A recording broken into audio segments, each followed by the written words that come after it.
Assalamualaikum warahmatullahi wabarakatuh. Perkenalkan, saya Armenia Septiarini, dosen Tarbiyah Universitas Islam Depok. Dalam rangka PKDP Kementerian Agama 2026, saya akan menampilkan video pembelajaran mata kuliah manajemen program pendidikan non-formal. Selamat menyaksikan. Assalamualaikum warahmatullahi wabarakatuh.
kompetensi dari sisi keterampilan, kita itu harus terus-menerus mengupdate kompetensi kita, skill kita, supaya tenaga dan pikiran kita itu dicari oleh dunia usaha di industri.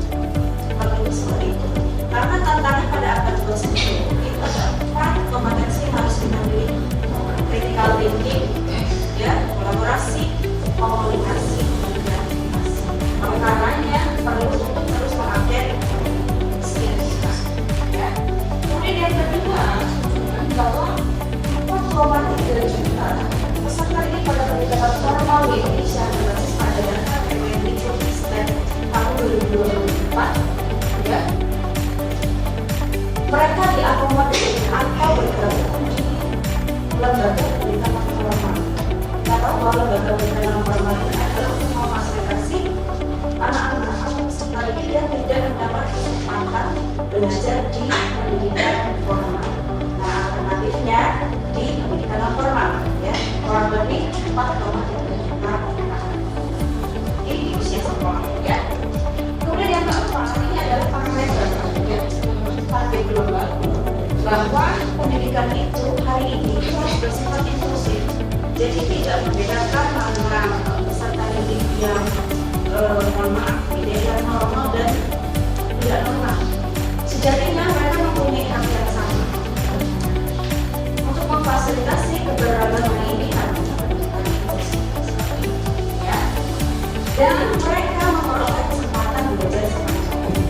Jadi jika di pendidikan formal itu terbatas pada usia kita hari ini dalam 12 tahun belajar wajib di pendidikan formal sampai ke sekolah menengah atas, ya, 12 tahun masa belajar wajibnya, ya. Sedangkan di pendidikan non formal ini adalah untuk memfasilitasi di usia dewasa, ya, di mana anak-anak yang sudah lulus di formal mereka dapat terus belajar sampai mereka untuk usia, ya. Kemudian target pendidikan Indonesia di tahun 2045, ya, targetnya adalah Indonesia Emas, di mana butuh sumber daya manusia yang kompeten dan disiplin melalui jalur non formal, ya. Jadi kalau kita ngomong update skill kita, mengupdate keterampilan kita boleh bergabung di PNS. Karena kalau kita mengadakan pada pendidikan formal itu terbatas pada usia, ya. Oke, secara konsep dasar untuk program non formal ini yang mematuhi payung hukum yang berlaku dalam regulasi yang ada di Indonesia, yaitu Undang-Undang Sisdiknas Nomor 20 Tahun 2003 Pasal 26 sampai 7 ayat 1 yang berbicara tentang program pendidikan non formal, ya. Dimana karakteristik utamanya adalah fleksibilitas dan adaptif. Artinya dari sisi waktu, ya, itu fleksibel, dapat dilaksanakan kapan saja dan di mana saja, ya, dan bersifat adaptif, jadi tidak blok, ya. Jadi bisa menyesuaikan. Kemudian berorientasi pada kebutuhan peserta didik. Artinya apa? Keberagaman usia di peserta program pendidikan non formal itu semuanya difasilitasi, ya. Kemudian berbasis pada komunitas lokal dan ada goal oriented. Artinya begini, program non formal dalam pelaksanaannya itu harus jelas dilaksanakan berapa lama, misalnya 1 bulan, 2 bulan, atau 3 bulan, ya. Ada time schedule dan target kompetensi apa yang harus dicapai jelas.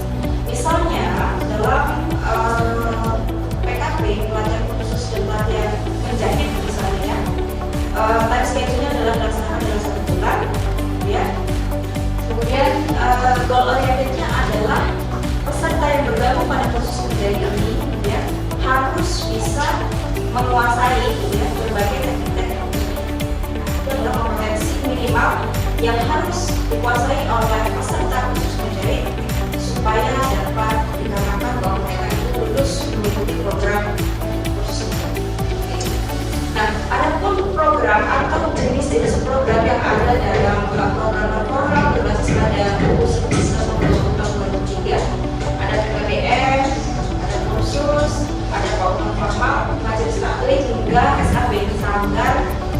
belajar sanggar terus belajar ya, kemudian ada BMA.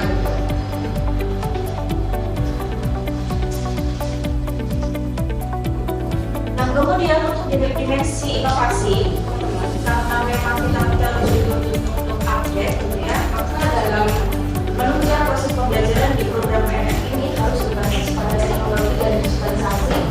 Kemudian kurikulum berbasis kompetensi ini disesuaikan dengan program yang dibuat. Misalnya program A, maka kompetensi yang harus dikuasai oleh peserta yang digabung dengan program tersebut juga menyesuaikan. Kemudian menggunakan pendekatan andragogi modern. Pendekatan andragogi ini adalah salah satu pendekatan yang dipergunakan untuk memfasilitasi pembelajaran di PNS. Kenapa? Karena peserta yang tergabung dalam program PNS itu rata-rata orang dewasa yang sudah punya pengalaman. Nah, makanya menggunakan pendekatan andragogi, yaitu seni untuk membelajarkan orang dewasa. Kemudian melakukan kolaborasi lintas sektor, teman-teman. Kenapa dilakukan kolaborasi? Karena kita itu punya komunitas. Supaya komunitas itu tetap bertahan, tetap eksis di tengah menjamurnya berbagai komunitas sejenis, maka perlu kolaborasi. Minimal dengan komunitas yang sejenis, kemudian kolaborasi dengan pihak pemerintah dan kolaborasi dengan pihak komunitas. Karena melalui program PKPS atau PKP mereka menyediakan alumni atau lulusan yang kompeten yang sesuai dengan UNISP.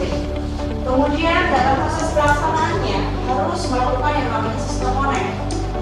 Jadi monitoring dilakukan untuk memantau proses program ini berjalan, gitu ya. Bagaimana proses pelaksanaannya, apa saja yang dipenuhi, gitu ya, kendala-kendalanya, gitu ya. Kemudian dilanjutkan dengan proses evaluasi. Jadi setelah program ini dijalankan, ada yang namanya proses evaluasi untuk melihat apakah program yang dilaksanakan sesuai dengan rencana yang telah ditetapkan atau belum. Lalu seperti itu, ya.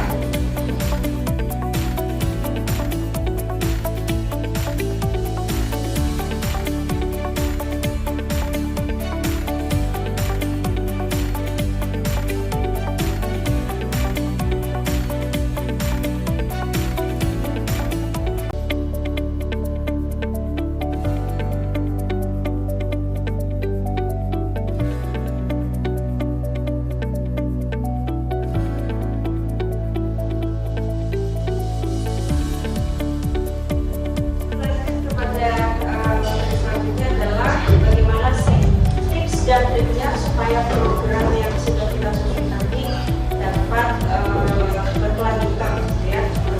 Ini ada 3 strategi yang dapat digunakan, juga berbasis pada karakter sustainability. Yang pertama adalah ditinjau dari keberlanjutan institusionalnya. Jadi dilihat dari mutu lembaganya. Nah, yang pertama adalah harus memiliki legalitas dan akreditasi. Ini menjadi jika suatu lembaga diakui dan berizin itu harus mempunyai yang namanya legalitas dan dibuktikan dengan mengikuti program akreditasi. Kemudian yang kedua adalah mengelola organisasi yang kuat. Karena dari sisi manajerial itu harus jelas terstruktur siapa ownernya, kemudian dibantu oleh bidang-bidang yang lain.